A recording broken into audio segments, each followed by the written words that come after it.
Hello everyone, today Chirag will explain the experiment number 5 where we will use DFT discrete Fourier transform to bring changes in to for signal processing.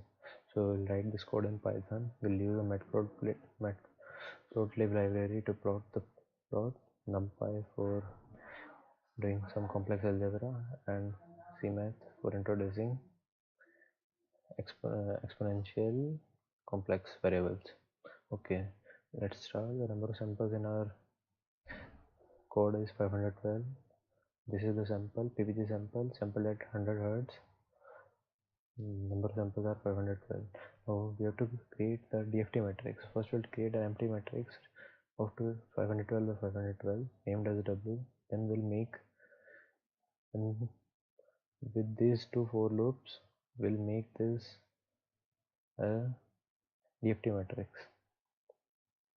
Okay, now to find the x of omega, that is the discrete Fourier transform, what we'll do is first we'll create an empty variable, an empty list x to 512 variables, 512 length. Then we'll do the DFT using this code. What this does is this multiplies the vectors. This could have been done easily in NumPy, but this is to explain the code.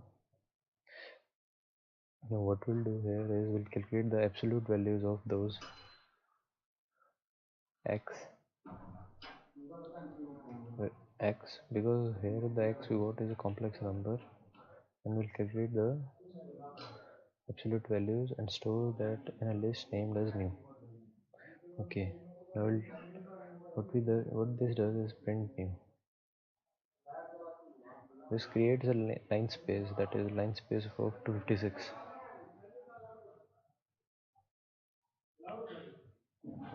Line space of 256. 512, sorry, the number of samples are 512 numbers. Okay, now we'll copy our original array into original list into new list named as new baseline. And what we'll do is make the first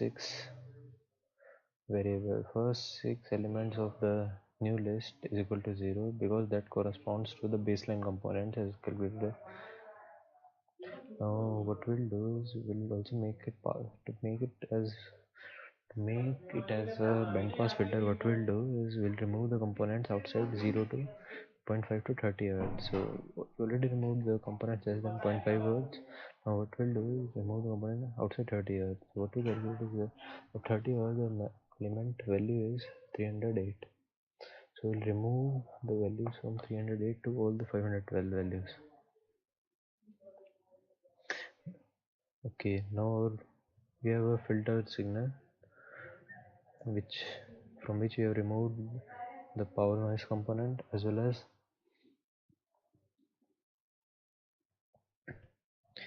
the baseline components. Now we'll calculate the maximum frequency using this.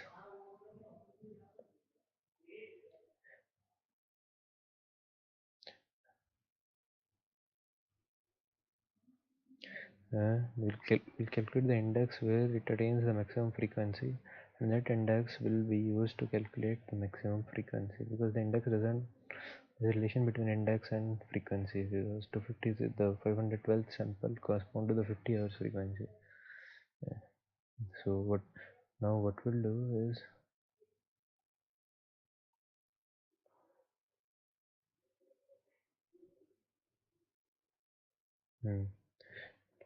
so this is it, will plot it using this, and now we'll also use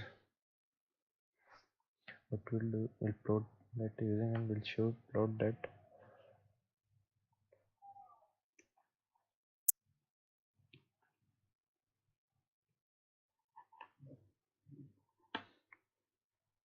Okay, now let's run our program. Let's see what happens.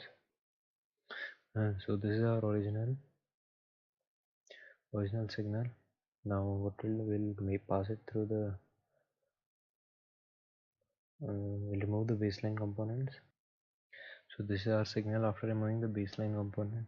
Actually this doesn't, yeah, the baseline component, we removed the frequencies here which were near to 0.